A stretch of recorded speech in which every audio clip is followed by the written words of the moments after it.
তরতাজা জমজমাট রাজনীতি, প্রতি মুহূর্তে রাজনীতি, নতুন নতুন খবর, নতুন নতুন একেবারেই ঢোল পেটানো অবস্থা। আওয়ামী লীগ নামছে মাঠে, নামুক আর না নামুক, নামার ঘোষণা তো দিয়েছে, যেটা এই কয়দিন বোঝা যাচ্ছিল না। বিএনপি এই ঝগড়া করে বৈষম্যবিরোধী ছাত্র আন্দোলনের সঙ্গে, এই ঝগড়া করে জামাত ইসলামের সঙ্গে, এই ঝগড়া করে অন্তর্বর্তীকালীন সরকারের সঙ্গে, আবার বৈষম্যবিরোধী ছাত্র আন্দোলন ঝগড়া করে জাতীয় নাগরিক কমিটির সাথে, ওই তারপরে নুরুল হক নুরুর গণ অধিকার পরিষদের সাথে। মানে একে অন্যের সঙ্গে ঠোকাঠুকি লাগালাগি আছে। জাতীয় পার্টি গন্ডগোল করে, ঝামেলা, সরকার অন্তর্বর্তীকালীন সরকার ঝামেলা করে জাতীয় পার্টির সঙ্গে।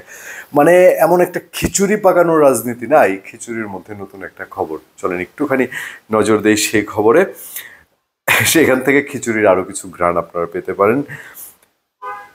কালবেলা বলছে নির্বাচন সহ 2 ইস্যুতে মাঠে নামছে বিএনপি। রাজকুমার নন্দী, কালবেলার রিপোর্টার। বিএনপি স্থায়ী কমিটিতে মিটিং হয়েছে, বিএনপি নীতি নির্ধারণী ফোরাম, তারেক রহমান সে মিটিংয়ে নেতৃত্ব দেন। আর হচ্ছে অন্য সিনিয়র সবাই থাকেন। আসন্ন রমজানকে সামনে রেখে দ্রব্যমূল্য কমানো এবং সুষ্ঠু নির্বাচন ও গণতান্ত্রিক স্থিতিশীলতা ফিরিয়ে আনতে ফেব্রুয়ারিতে কর্মসূচি নিয়ে মাঠে নামছে বিএনপি। প্যারালালি আওয়ামী লীগ নামছে এই সরকারের বিরুদ্ধে অসংখ্য ইস্যুতে। আর বিএনপি নামছে তার মতো করে দ্রব্যমূল্য এবং নির্বাচনের দাবিতে। শুধু আমরা সোজা সাপটা বললে, প্রথম কর্মসূচি হবে দ্রব্যমূল্য কমানোর দাবিতে, সুষ্ঠু নির্বাচন ও গণতান্ত্রিক স্থিতিশীলতা ফিরিয়ে আনার দাবিতে হবে। দ্বিতীয় কর্মসূচি কেমন হবে? সেই কর্মসূচি যদি নির্বাচন দেরি থেকে দেরি হতে থাকে, তাহলে আবার হরতাল অবরোধের যেই ডাক আওয়ামী লীগের, বিএনপির মুখ থেকে কেমন কিছু আসতে পারে? দ্রুত নির্বাচনের জন্য বিএনপি যে দাবি জানিয়ে আসছিল, সে লক্ষ্যে অন্তর্বর্তী সরকারকে চাপে রাখতে মূলত দ্বিতীয় কর্মসূচি পালিত হবে। মানে সরকারকে সহজে ছেড়ে দিলে, আচ্ছা করুক সরকার যেমন ইচ্ছা এমন, এভাবে বিএনপি ছাড়তে নারাজ।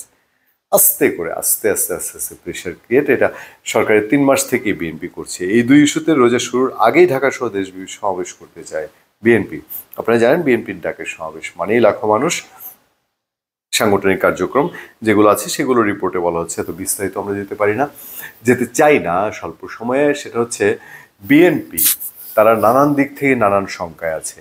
সরকারকে বলেছে তারা জামাত ব্যাক কিনা, জামাত ইসলামীকে বলছে এরা স্বাধীনতা বিরোধীদের সাথে আমার কোনো আপোষ নাই, আবার জামাত ইসলামী বিভিন্ন রকম সুবিধা নিচ্ছে কিনা, বিএনপিকে আবারও নির্বাচনে ভালো ফলাফল মানে জিতে এসে সরকার গঠন করবে এরকম না দিতে চায় এই সরকার এবং জামাতে ইসলামী। এইটা বিএনপি অনেকটাই বিশ্বাস করে, এবং তার উপরে তাদের তৃণমূলের অনেক নেতাকর্মী যে চাঁদাবাজির অভিযোগ, সেই সুযোগটা নিয়ে এই চাপ আরও বেশি হচ্ছে।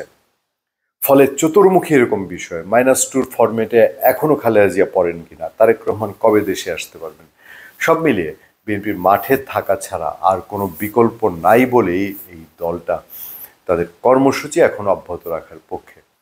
তারা আদতে যদি আবার যেটা আছে যে বৈষম্যবিরোধী ছাত্র আন্দোলনকে তারা একটা হুমকি মনে করে, কারণ এই বৈষম্যবিরোধী ছাত্র আন্দোলন তথা জামাতে ইসলামী বা ইসলামী ছাত্র শিবির, তাদের কারণে ইউনিভার্সিটিগুলো বিএনপির অনেকটাই হাতছাড়া হওয়ার উপক্রম। ধন্যবাদ সবাইকে, ভালো থাকবেন, সুস্থ থাকবেন। সত্য, করুণা এবং সহনশীলতার সাথে আপনাদের সাথে আমি আতিক রহমান পূর্ণিয়া।